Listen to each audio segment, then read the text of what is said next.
Rudy Crosswell here with Cristophe Lenninger in the American Sports and Fitness Dojo, along with his visiting guests from Europe.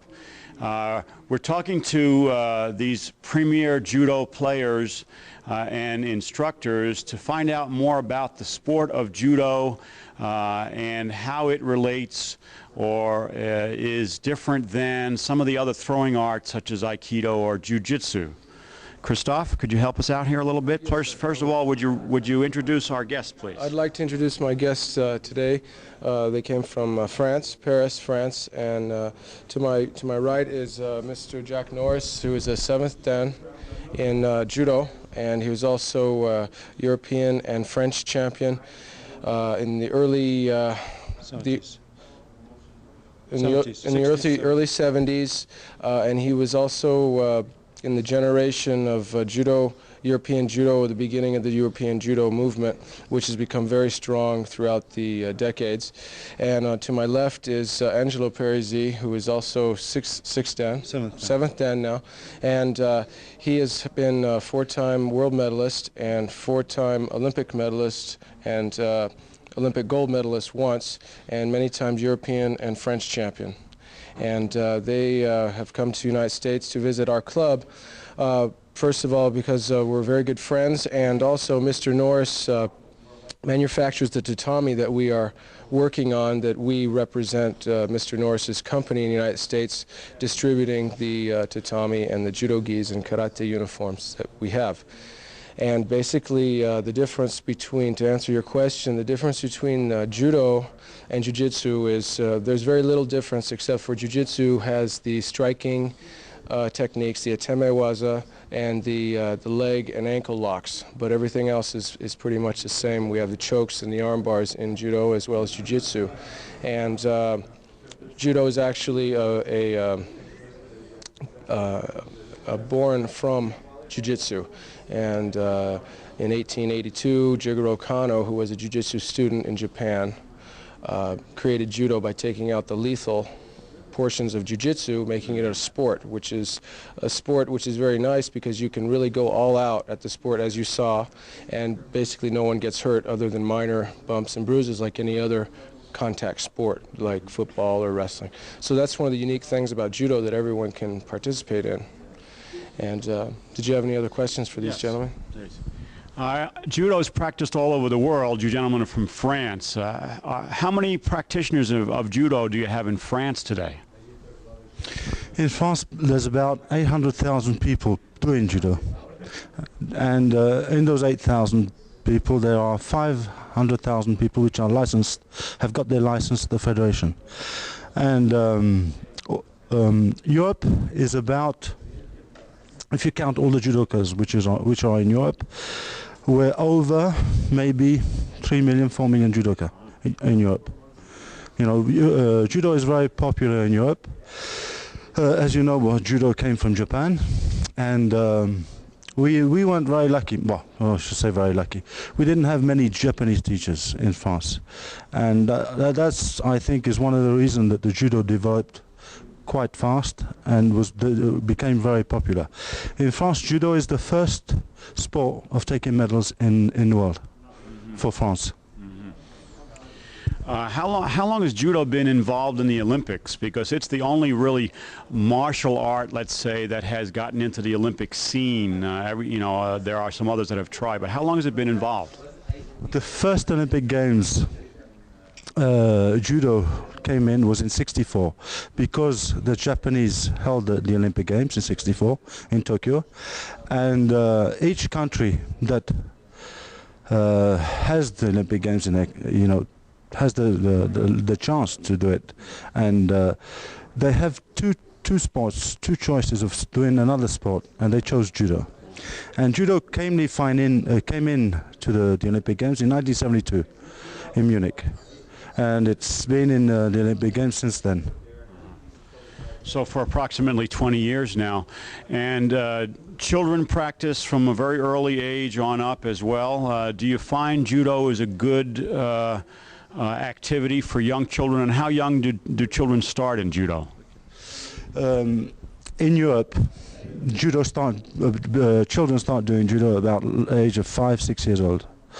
In the beginning, it's just, you know, in France, judo teachers, they've got to have the diploma. They've got to pass the diploma. Nobody can teach if they haven't got the diploma. So it's very, very organized. And in the beginning, when the children, they come, they do most of the judo. It's teaching them how to use their legs, their arms, jumping, and things like that. And they do very little judo. But judo is like every other sport. You've got to treat children as what they are. They are children. They've got to play. It's better that they play. They can play football. They can play soccer. They can play whatever you like. But they can't do a sport seriously because it's no good for a child. But in playing, they can progress. And the system we've got in France, you know, most of the children, we do play and exercises doing judo, which is very good and very popular. We have roughly about, out of the 800,000 people doing judo, we've got about 500,000 children. Mm-hmm. Wow. Cristophe, in the United States, you're on the U.S. team, is that correct? Yes, that's correct. And in the U.S. team, how early do they start training athletes to compete, let's say, for regional or U.S. team situations, and then with the idea of moving forward into the Olympics? Well, in our country, it's a little bit different from Europe and Japan. We are probably the most sophisticated group of judo players in the world, in the sense that even, you know, Latin America countries, people have caught on to judo very, very much. And what our difficulty here is we have so many other sports, such as professional sports, that take away from the Olympic sports, which judo is one. And I think this is one of the reasons why judo isn't as popular in the United States as in Europe or the rest of the world. But most people that get started in judo and start on the path towards national team and international team, they start out in clubs like this or less than this. This is actually pretty fortunate to have a club of this distinction. Mm-hmm. But most clubs are very inadequate. Most of the kids start judo and then get interested in baseball and quit judo. Mm-hmm. But every once in a while, one kid or a group of kids throughout the, you know, different states stick to judo. Mm-hmm. They go through the high school ranks and the junior ranks, and they take medals or win. Mm-hmm. And they pursue the next step, which is a senior tournament, the senior national championships. Mm-hmm. From there, the winners go to international meets, and then they go to a final World Olympic team or national team, which would be the Olympic team would be the premier team, and the world team is usually pieces of the Olympic team, and then the national team are all the other kids and the young people pursuing both men and women. So that's pretty much where we stand. Thank you. Would you interpret for me, please, for Sensei here? What does he feel? He's been practicing judo a very long time. Does he feel that judo has, beyond sport, has actual application possibilities in a self-defense situation? Meaning that if someone studied judo, could they use that to defend themselves in the street situation? What has his experience been there? Ouais, il demande si par exemple, bon, comme tu as beaucoup d'expérience en judo et que tu as beaucoup de connaissances, il demande si le judo est applicable pour se défendre dans la rue, dans un combat.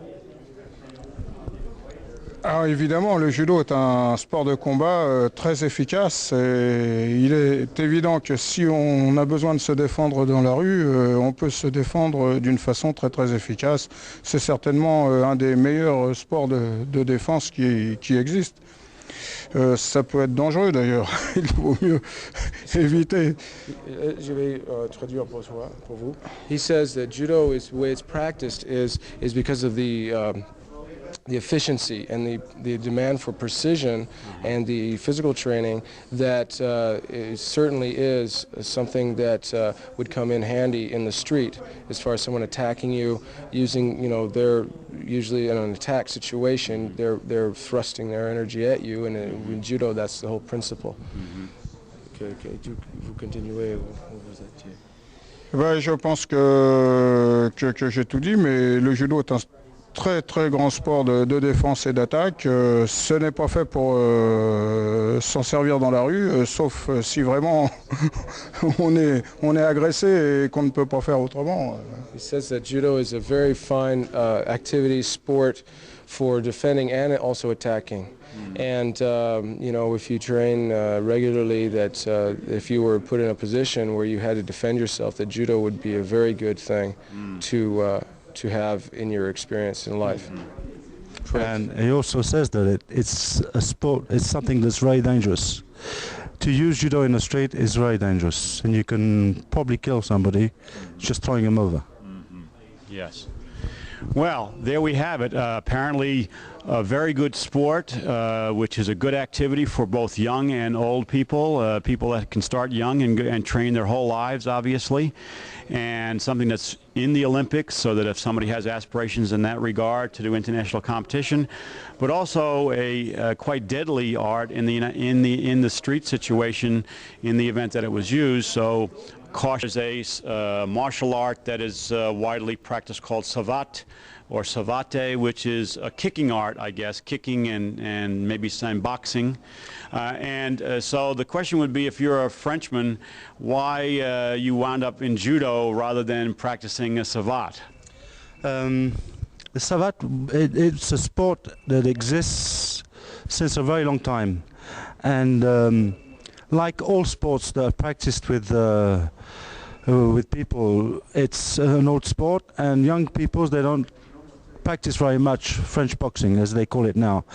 Before it used to be called savate, now it's called French boxing, and most of the young people don't do at all French boxing. It's starting to come back again, but for about 40 years it's been left to a side, and they're starting to do it again now, but you know, it's not a very popular sport in France. Well, thank you very much. So then perhaps you went down the right path, because judo is very popular, and you're obviously very involved in that. A lot of sports. You know, when I eventually came to judo, I was almost 15 years old. I did a lot of sports like rugby, football, soccer, I mean, which, you know, they don't practice American football. I did a lot of athleticism, and when I finally came to judo, I had good bases already, which helped me a lot. I think, you know, doing a lot of different sports helps the body, and you develop your body so it becomes stronger and faster. And judo is, if I had started judo before, I would have been just as good. I wouldn't have been better. And to be good in judo, you've got to have very good teachers. Okay, thank you. I think that's a very good point. To be good in any art or martial art or in anything, actually, you need good teachers. And sometimes that's a point that's lost. We focus on the athlete that's the champion, but every athlete that's a champion has a good teacher or a series of good teachers behind that person. And that's very important, I think, for the public to know, that if you're thinking about getting involved in any martial art, you really need to look for a good instructor and ask some proper questions. What are their training background like?